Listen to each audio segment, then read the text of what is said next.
in the UK, it's not a democracy. Like, we just had a new prime minister put in power who was not elected by the British people or even his own fucking party.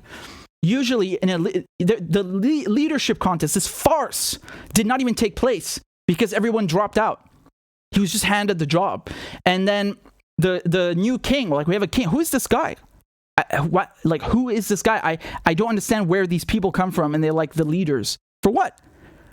What do they have in common with regular people? They have nothing in common. Apparently, that's how it is. We have unelected king, unelected prime minister, and on top of that, you know, a hallmark of a democracy is what? It's a free press, right? And again, I just bring up Assange. Like, there's just no free press in the UK because they're holding him in a prison, in Belmarsh prison. And the British judge, I saw her in court read out her ruling, and she basically justified the charges against him. You know, because she blocked the extradition. She said, okay, you're not healthy enough to be extradited because you'll commit suicide, which is true. That's a concern. But when it comes to the charges, like, oh, you're a spy, you're a computer hacker, she agreed. She agreed with that shit, and she found equivalence under the Official Secrets Act, right? So in the US, there's Espionage Act, and you could say the equivalent, the rough equivalent in the UK is the OSA, Official Secrets Act. And she basically justified it. She said, yeah, all these charges from the Department of Justice against you make sense, because in Britain, this would also be illegal, and that's a prerequisite for extraditing someone, right?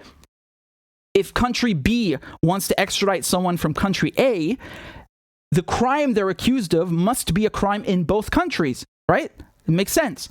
And so that's what she did. She basically justified, said, yeah, what you did would be a crime in the UK as well. So that's why I'm sending you there. She said, I would have sent you there if you were healthy enough, right? And the problem is this sets a legal precedent. So in the future, you'll have other judges looking at this and saying, yeah, well, you know, in the Assange case, this kind of national security journalism was viewed as, you know, a hostile act. It was viewed as espionage. So I'll set you along your way to some supermax prison. You see how dangerous this is? And that's not democratic. That's not democratic by a long shot.